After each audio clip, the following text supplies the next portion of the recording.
어느 날 햇살 가득한 산에 이상한 일이 일어났어. 금화들이 단체로 굴러내려가는 걸 누가 발견했지. 그 금화들이 대부분 떨어지는데 금화의 껍질이 벗겨지면서 초콜릿만 남았어. 그리고 그 초콜릿이 초콜릿 분수로 변했어. 분수에서 빛이 나와서 벚꽃으로 변했어. 근데 뭔가 이상한 게 있다는 걸 느낀 사람이 있었어. 그런데 아무도 믿어주지 않았지. 그래서 그 사람은 그 벚꽃에서 쫓겨났는데 그날 이후로 절대 그 산에 다시는 발을 딛지 않았대. 알고 있는 사람 중에도 아무도 그 산에 가버리지 않더라고. 왜냐하면 그 산에는 절대로 다시 오싹한 일이 일어날까 봐 그 산에는 숨겨진 어둠이 있었어. 그 어둠 속에서는 고대 악령이 봉인되어 있었는데 바로 그 초콜릿 분수에서 빛이 나오는 거였어. 어느 날 한 용감한 모험가가 그 산으로 들어갔어. 그 모험가는 벚꽃이 아름다워 당혹스럽게 바라보다가 갑자기 벚꽃들이 으스스하게 움직이는 걸 눈치챘어. 그 순간 분수에서 나오는 빛이 갑자기 사라지고 대신 무서운 그림자가 나타났어. 그 모험가는 겁에 질려 산을 빠르게 빠져나왔지만 그 후로 아무도 그 산으로 다가가지 않았어. 이상한 일들이 다시 일어날까 봐. 그리고 그 모험 실수를 해결하거나 원하는 내용을 도출하기 위해 추가 정보를 요청해 주세요. 모험가는 산에서 벗어나면서 후려칠 때 뒤돌아보았어. 그럼 맨 위에 얼굴이 없는 인간형 자객들이 거기에 선사시대 남자들이다. 원숭이 모습인 듯이 아플레투스 급하게 쫓아오고 있었던 걸 알 수 있었어. 그때 온통 빛만 덮인 분수가 다시 번개처럼 폭발하면서 벚나무가 뒤덮였어.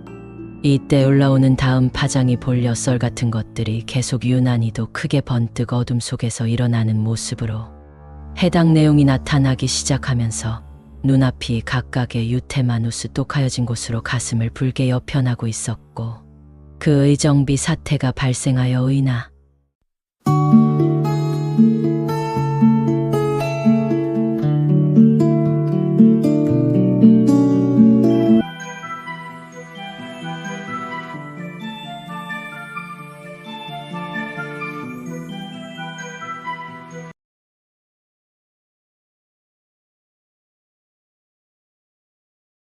얘들아, 한번 들어봐.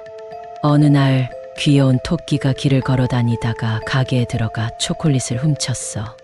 그 토끼는 모든 초콜릿을 다 먹고는 가방 안에 초콜릿을 넣어서 길에 버렸어. 그리고 그 가방 안에 있던 초콜릿들이 갑자기 귀여운 초밥으로 변했어. 귀여운 토끼와 초콜릿 초밥들은 물속에서 놀았어. 그런데 여기서 귀엽고 신기한 일이 일어났어. 그 순간 초밥들이 갑자기 귀신처럼 변해 토끼를 둘러싸더니 토끼에게 수상한 미소를 짓더라고. 그래서 토끼는 급히 물속에서 벗어나 뛰어나가려고 했지만 초밥 귀신들은 계속해서 토끼를 따라오더니 그 토끼와 초밥 귀신들은 사방에서 웃는 소리가 들려와. 정말 오싹했어. 그 소리는 계속 커져가더니 갑자기 토끼 주위에 빛나는 빨간 눈이 나타났어. 눈이 가까이 다가오자 토끼는 겁에 질려 뒤로 물러나려 했지만 초밥 귀신들은 토끼를 가도 이동할 수 없게 했어. 빨간 눈이 점점 더 크게 빛을 내며 토끼를 살펴보자 토끼의 몸에서 검은 연기가 모여들었어. 그리고 갑자기 토끼의 눈에서도 빨간 빛이 나타나면서 토끼는 갑자기 몸을 돌려 반대 방향으로 미친 듯이 뛰어나가 버렸어. 초밥 귀신들도 따라 뛰어다녀서 그들의 웃음소리와 빨간 눈은 계속해서 토끼를 쫓아가는데 한참 후 토끼는 갑자기 어둡고 오랜 터널로 향해 뛰어들었어. 그러자 터널 속에서는 먼지와 초밥 귀신들의 웃음소리가 메마른 공간에 울렸어. 토끼는 끝없이 달리며 기운을 다해 고속으로 달리는데 갑자기 앞에 또 다른 초밥 귀신들이 나타나서 토끼를 막았어. 그들은 토끼를 둘러싸서 빠르게 웃는다. 이때 토끼는 아무리 뛰어도 탈출할 수 없는 것을 깨닫고 좌절감에 휩싸인다. 그 순간 초밥 귀신들은 토끼를 포위하여 몸을 꾸민 빛 눈알과 끔찍한 웃음, 소리에 공포에 휩싸인 토끼는 절망 속에 몸부림쳤어. 터널 끝에 이르자 토끼는 마주친 것은 심연 같은 어둠과 끔찍한 초밥 귀신들이었어. 더는 달아날 힘이 없던 토끼는 그저 공포 속에서 비명을 질렀어. 초밥 귀신들은 무서운 소리와 함께 토끼를 둘러싸서 그를 포효하며 미친 듯이 웃었어.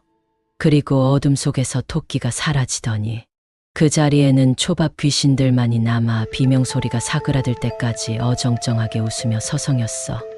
그 모습을 보고 있었지.